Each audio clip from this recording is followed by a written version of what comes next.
I had never gotten along with my mother-in-law, Susan. There was just something about her that rubbed me the wrong way, and it seemed like no matter what I did, she always found a reason to criticize or belittle me. It didn't help that our husbands, her son, my husband, Jeremy, and her husband, David, were like best friends and seemed oblivious to their mother's behavior. One evening after yet another tense family dinner, Jeremy and David sat us down for a serious conversation. They told us that they were tired of the constant tension between us and that something needed to change. After much discussion, they came up with an idea. Susan and I would go on a weekend trip together in the hopes of getting to know each other better, finding some common ground, and hopefully improving our relationship. At first, both Susan and I were resistant to the idea.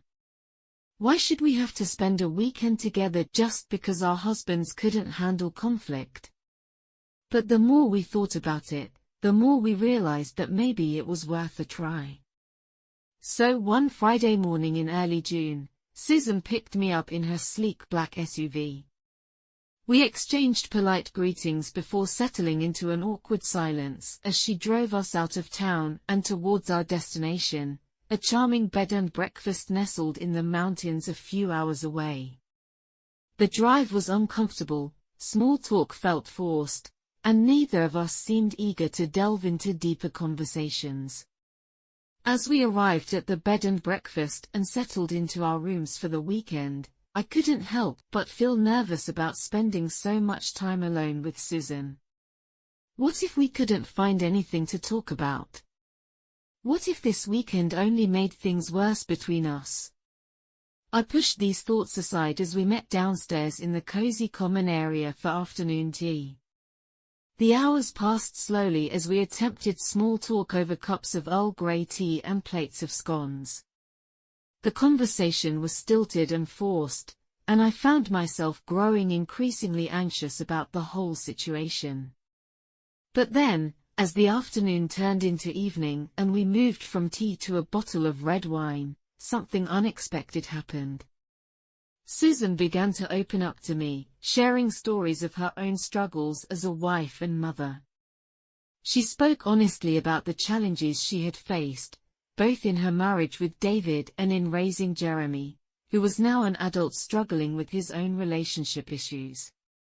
I found myself listening intently, my initial discomfort giving way to genuine sympathy for this woman who had been nothing but a thorn in my side for years.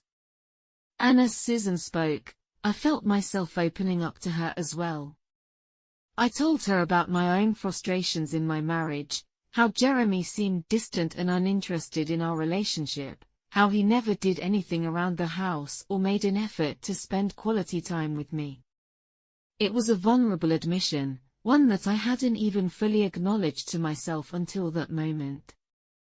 As the wine flowed and inhibitions faded, our conversation took a more intimate turn. We spoke about our desires and longings, not just as wives and mothers but as women with our own needs and wants. And somehow, in that dimly lit room with the scent of lavender candles hanging heavy in the air, our words turned into actions. I don't remember who made the first move, it could have been either of us. But suddenly we were no longer just two women sitting on a couch talking, we were two bodies pressed together, lips locked in a desperate kiss. It felt like fireworks exploding inside me as Susan's hands roamed over my body, touching me with a hunger that mirrored my own. We moved to the bed without breaking our kiss, shedding our clothes with an urgency that surprised us both. Naked bodies tangled together as we explored each other with a newfound curiosity and passion.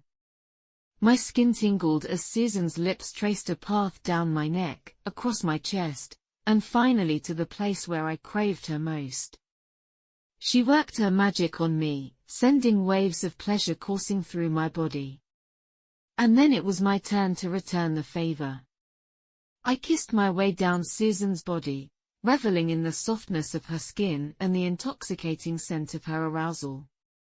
I lost myself in the act of pleasuring her, exploring every inch of her with my hands, my mouth, my tongue. The sounds she made, gasps and moans that grew louder and more desperate with each passing moment, were like music to my ears. When we finally came together, bodies writhing in ecstasy, our cries mingling in the air, it felt like a release, a letting go of all the pent-up frustrations and emotions that had brought us to this moment. As we lay there in each other's arms, sweaty and spent but filled with a new sense of peace and connection, I realized that this weekend had done more than just improve our relationship. It had changed us both in ways we couldn't yet fully comprehend. The rest of the weekend passed in a blur of passionate lovemaking and heartfelt conversations. We explored each other's bodies without any shame at all and with a hunger that knew no bounds. We bared our souls to one another without fear or judgment. And when it was time to leave on Sunday morning, there were tears in both our eyes as we said goodbye. As Susan dropped me off at home later that day, I found myself feeling not just nervous but excited about seeing Jeremy again for the first time since our trip began. After all, he had no idea what his mother and I had been up to over the past few days, or how much things had changed between us. As I stepped through the front door and called out for David, I couldn't help but wonder, would this newfound connection with Susan be enough to save our struggling marriage? Or had I just made a terrible mistake that would only make things worse? Only time would tell.